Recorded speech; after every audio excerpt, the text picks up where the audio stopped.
My brother took my inheritance while pretending to help me after my divorce. He laughed in court. But my final statement left the judge stunned. I'm 36 years old, and 8 months ago, I learned that the brother I trusted to help me through the worst period of my life had actually been systematically stealing my inheritance while pretending to be my protector. My younger brother Caleb is 33, and he managed to convince me to sign over power of attorney during my messy divorce, claiming he was protecting my assets from my ex-wife's lawyers. What he was really doing was transferring everything our late father had left me into his own accounts while I was too emotionally destroyed to notice. Let me start with some context about how I ended up in such a vulnerable position. 2 years ago, my marriage to Jennifer fell apart in spectacular fashion.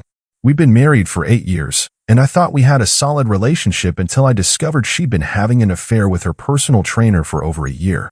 The betrayal was devastating, but what made it worse was how vindictive Jennifer became during the divorce proceedings. Jennifer hired an aggressive attorney who went after every asset we'd accumulated during our marriage, including trying to claim a portion of the inheritance I'd received from my father 3 years earlier.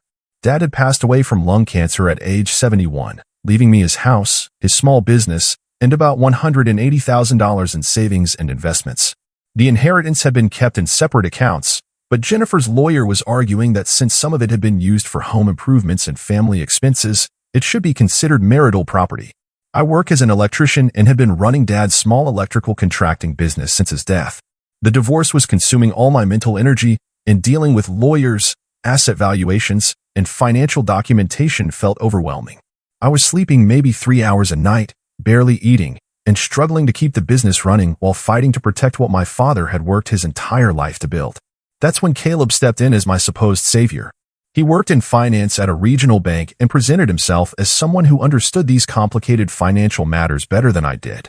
He said Jennifer's lawyers were using predatory tactics and that I needed to be more strategic about protecting my assets before they could be frozen or claimed in the divorce settlement. "You're too emotional to handle this properly," Caleb told me during one of our late-night phone calls. "Let me help you organize everything so Jennifer can't touch what Dad left you. I know how these divorce attorneys operate, and they'll find ways to tie up your money for years if we don't act fast."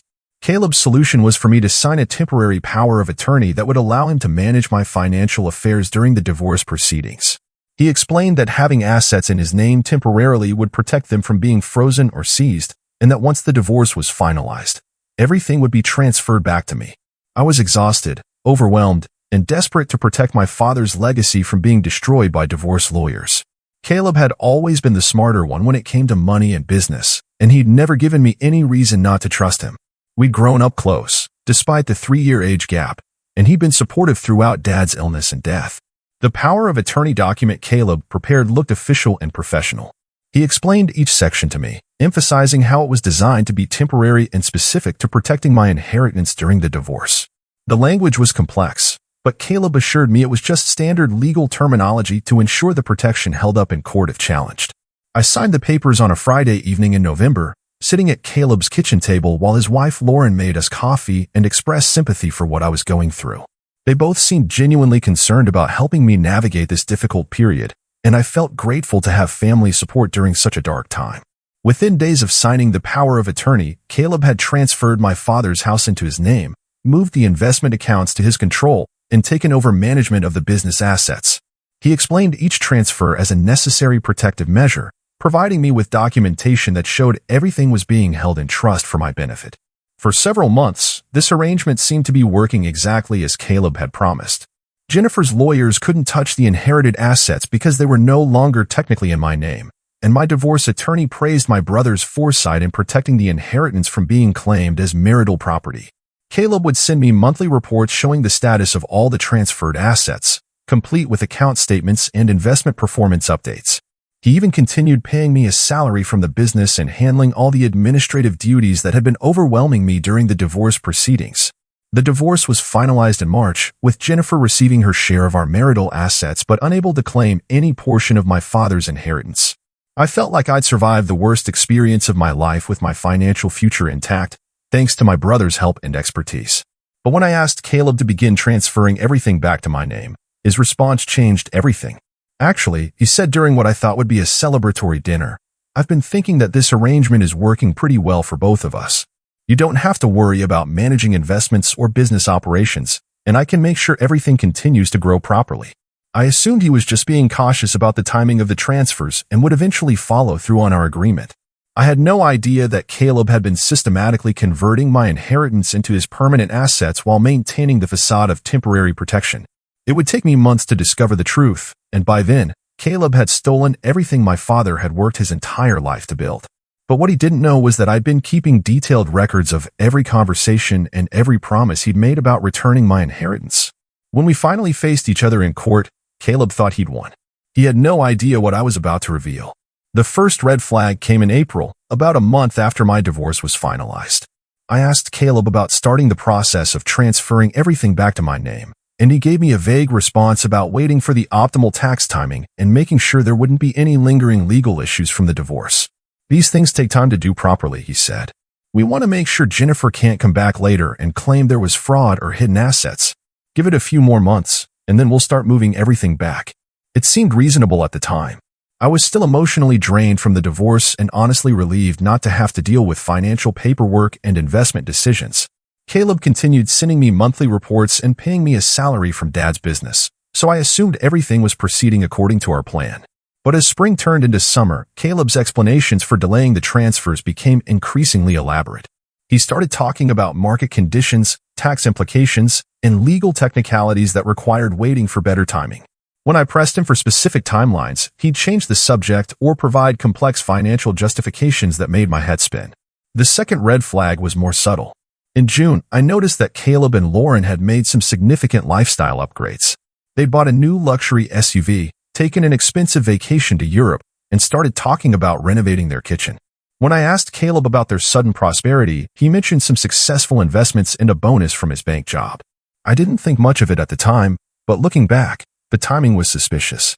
Caleb's newfound wealth seemed to coincide with his management of my inheritance, but he'd always been good with money, so I attributed their improved lifestyle to his financial skills rather than anything concerning.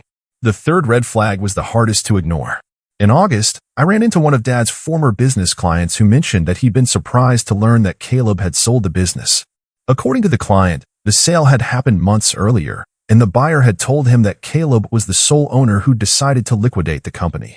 When I confronted Caleb about this, he seemed genuinely surprised that I didn't know about the sale. He explained that he'd found an excellent buyer who'd offered well above market value, and that the proceeds were safely invested in my account, earning better returns than the business had been generating. I thought I mentioned this in one of the monthly reports, he said, though I was certain he hadn't.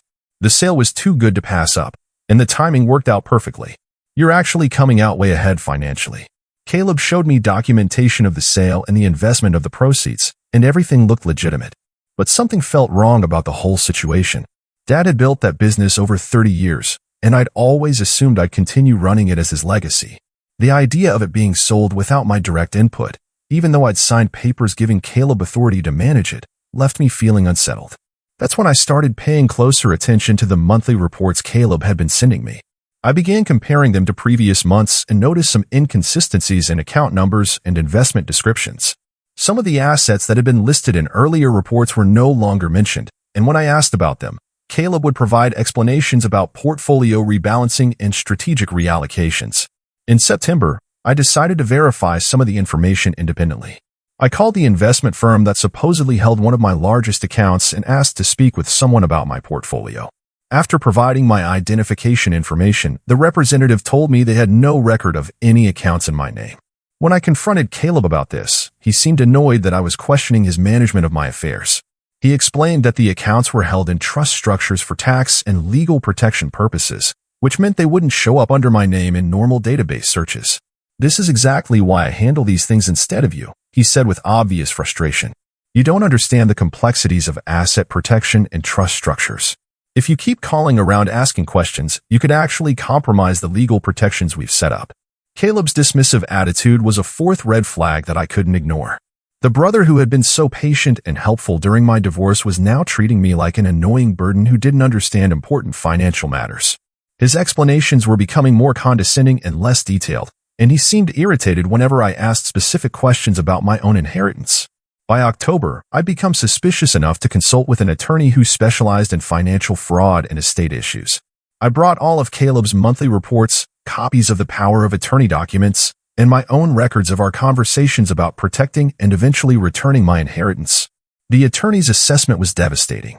Based on his review of the documentation, it appeared that Caleb had been using the power of attorney not to protect my assets but to permanently transfer them into his own name.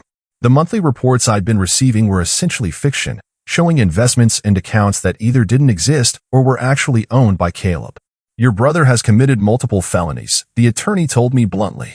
This isn't asset protection. This is theft on a massive scale. We need to act immediately to try to recover what's left of your inheritance. The attorney explained that Caleb had used sophisticated financial instruments and legal structures to make the theft appear legitimate, but that the pattern of transfers and the timing of various transactions clearly showed fraudulent intent.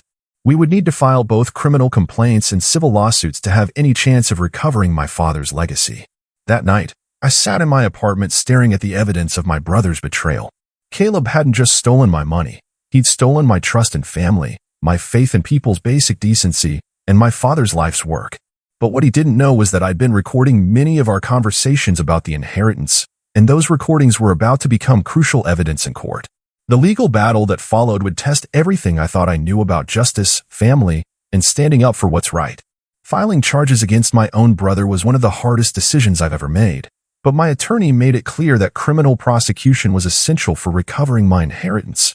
The district attorney's office was immediately interested in the case because of the sophisticated nature of the fraud and the substantial amount of money involved. Detective Reynolds, who specialized in white-collar crime, was assigned to investigate Caleb's financial activities. What she discovered was even worse than I'd initially suspected. Caleb hadn't just transferred my inheritance into his own accounts. He'd been systematically liquidating assets and converting them into untraceable forms of wealth. The business sale had been real, but Caleb had sold it for $150,000 more than he'd reported to me, keeping the extra money for himself.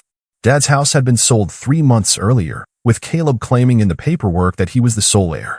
The investment accounts had been emptied gradually over several months, with the money transferred to offshore accounts that would be nearly impossible to trace. Detective Reynolds estimated that Caleb had stolen approximately $320,000 of my inheritance, using the power of attorney I'd signed to make all the transfers appear legal. She explained that this type of financial fraud was particularly difficult to prosecute because the perpetrator had legitimate legal documents authorizing their actions. Your brother is smart, she told me during one of our meetings. He used your emotional vulnerability and legal ignorance to create a nearly perfect theft. If you hadn't started asking questions and keeping records, he might have gotten away with it completely. The criminal case moved slowly through the system, but the civil lawsuit I'd filed to recover my assets moved even more slowly. Caleb had hired an expensive attorney who specialized in white-collar defense, and they were fighting every aspect of both cases with aggressive legal tactics. Caleb's defense strategy was to claim that everything he'd done was within the scope of the power of attorney I'd signed, and that he'd been acting in my best interests by protecting and growing my inheritance. His attorney argued that the financial arrangements were complex but legitimate, and that I was essentially suing my brother for being too successful at managing my money.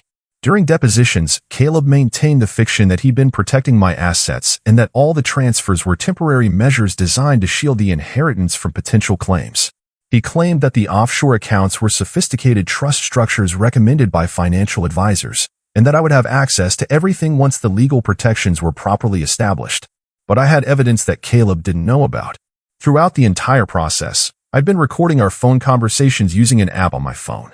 In our state, only one party needs to consent to recording, which meant the recordings were legally admissible as evidence. The recordings told a very different story than Caleb's testimony. In multiple conversations, he'd explicitly promised to transfer everything back to my name once the divorce was finalized. He described the arrangement as temporary protection, not permanent asset management. Most damaging of all, there were recordings where he'd admitted that some of the transfers were designed to be difficult to reverse. Don't worry about the offshore stuff, I'd recorded him saying in July. That's just to make sure Jennifer's lawyers can never find it, even if they come back later with new claims. It's complicated to access, but that's the point. When my attorney played these recordings during Caleb's deposition, his confident demeanor cracked visibly. His expensive lawyer requested multiple breaks to confer with his client, and when they returned, Caleb's answers became much more evasive and defensive. The recordings also captured Caleb making statements that directly contradicted his sworn testimony. In court, he claimed that the business sale was a strategic decision made for my benefit. But in a recorded conversation from August, he'd admitted that he'd been looking for a buyer since taking control of the assets because managing the business was more trouble than it was worth. As the evidence mounted against him, Caleb's attitude toward me shifted from defensive to openly hostile. During a break in one court session, he cornered me in the hallway and accused me of being ungrateful for everything he'd done to help me during my divorce. "You would have lost everything to Jennifer if I hadn't stepped in," he said angrily. "Now you're trying to destroy my life because you don't understand basic financial management. This is how you repay someone who saved your ass." But the most revealing moment came during the final hearing, when Caleb's attorney was making closing arguments about the legitimacy of the asset transfers. As his lawyer explained how all of Caleb's actions had been designed to protect my inheritance, I could see Caleb smirking at the defense table. He actually laughed quietly when his attorney claimed that the offshore accounts were sophisticated wealth preservation tools, rather than attempts to hide stolen money. Caleb seemed to think he was going to win the case, that his expensive legal team and complex financial maneuvers had made his theft untouchable. The judge noticed Caleb's inappropriate behavior and asked him directly if he found something amusing about the proceedings. Caleb's attorney quickly intervened, claiming his client was just relieved that the truth was finally being presented clearly. But I could see that Caleb thought he'd beaten me. He'd used my trust and vulnerability to steal my father's life's work, and he believed he was going to get away with it because he was smarter and more sophisticated than his simple electrician brother. That's when the judge asked if I wanted to make a final statement before the court ruled on the civil claims. My attorney had prepared a standard victim impact statement, but I'd been planning something different. Something that would make it clear exactly what Caleb had stolen and why his theft was about more than just money. I stood up to address the court, and I could see Caleb still smirking at his table, confident that his legal team had protected him from any real consequences. He had no idea what I was about to say. I stood up slowly, looking directly at Judge Harrison, who had been presiding over this case for the past 6 months. I could feel Caleb's eyes on me from the defense table, probably expecting me to deliver some emotional plea about how his theft had affected me financially. But what I was about to reveal would change everything about this case. "Your Honor," I began, my voice steady despite the adrenaline coursing through my veins. "I want to thank the court for the opportunity to speak, because there's something crucial that hasn't been discussed during these proceedings. Something that changes the entire nature of what my brother has stolen from me." I pulled out a folder I'd been keeping under the plaintiff's table and opened it carefully. When my father was dying of lung cancer 3 years ago, he made me promise something. He made me promise that I would use part of his inheritance to establish a scholarship fund at the community college where he'd taken night classes to become an electrician. Dad never finished high school, but he worked his way through that program while supporting a family, and he wanted to help other people who were trying to better their lives under difficult circumstances. The courtroom was completely silent. Caleb's smirk had disappeared, and I could see confusion on his face. He'd never heard about any scholarship fund. Dad had already set aside $50,000 specifically for this scholarship when he died, I continued. It wasn't just part of my inheritance, it was a sacred promise I made to a dying man. My father made me swear that I would honor his wish to help people who were struggling to get an education, just like he had struggled. I opened the folder and pulled out a handwritten letter, yellowed with age. This is a letter my father wrote to me 2 weeks before he passed away. He was too weak to speak much by then, but he managed to write this when the nurses weren't watching. Judge Harrison leaned forward with interest. "Would you like to read it to the court?" I nodded and began reading in a voice that remained steady despite the emotion building inside me.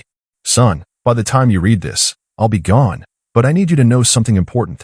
The $50,000 in the savings account ending in 4472 isn't just money. It's hope for other people like me who never got a fair chance at education. I want you to establish the Patricia Memorial Scholarship at Riverside Community College, named after your mother, to help single parents and working adults finish their electrical training programs. This money represents every overtime hour I worked, every sacrifice your mother and I made, and every dream we had about helping others succeed. Promise me you'll make this happen, because it's the most important thing I'll ever ask of you." The silence in the courtroom was profound. I could see tears in the judge's eyes, and even some of the court staff were visibly moved. "Your Honor," I continued, "my brother didn't just steal my inheritance. He stole money that was meant to honor my mother's memory and fulfill my father's dying wish to help people get educated. He stole the dreams and opportunities of dozens of students who would have benefited from this scholarship over the years." I pulled out another document from the folder. I have the original scholarship application that Dad had partially filled out before he became too sick to continue. He'd already contacted the college about establishing the fund. He'd chosen the criteria for recipients, single parents, people over 30 trying to change careers, anyone who was working full-time while going to school. People like him. Caleb's face had gone pale. He was staring at me like he'd never seen me before. But there's more, Your Honor. After Dad died, I continued his research into establishing this scholarship. I discovered that Riverside Community College has a program that matches private scholarship donations dollar for dollar.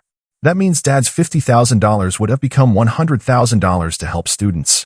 Over 20 years, with proper investment and matching funds, we're talking about potentially $500,000 in educational assistance.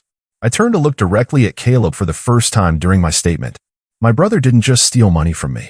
He stole educational opportunities from hundreds of people who needed help. He stole my ability to honor our parents' memory. He stole the chance for struggling students to achieve their dreams. And he did it all while pretending to protect my interests during the worst period of my life. The judge was taking notes furiously, clearly understanding the broader implications of what I was revealing. Your Honor, I'm not just asking for the return of my inheritance. I'm asking for justice for all the people who will never get the help my father intended to provide. Every day that money remains in my brother's accounts is another day that deserving students can't access the education assistance my parents worked their entire lives to fund. I closed the folder and looked back at Judge Harrison. My father died believing that I would keep his promise. He trusted me to honor his legacy of helping people who were struggling, just like he had struggled. My brother's theft didn't just take my money, it broke a sacred promise made to a dying man and betrayed the values my parents spent their lives teaching us. I sat down to complete silence. Caleb was staring at his hands, no longer smirking. His expensive attorney looked stunned, clearly realizing that everything had just changed. Judge Harrison was quiet for a long moment before speaking. Mr. Caleb, I want you to stand up and look at me. When Caleb reluctantly stood, the judge's voice carried a weight I'd never heard before. In 30 years on this bench, I have rarely encountered a case that so clearly demonstrates the difference between legal technicalities and moral obligations. Your brother has just revealed that your theft has implications far beyond personal financial loss. The judge's ruling would send shockwaves through both our family and the legal community. But more importantly, it would finally allow me to keep the promise I'd made to my dying father. Justice, it turned out, sometimes comes with the most unexpected revelations.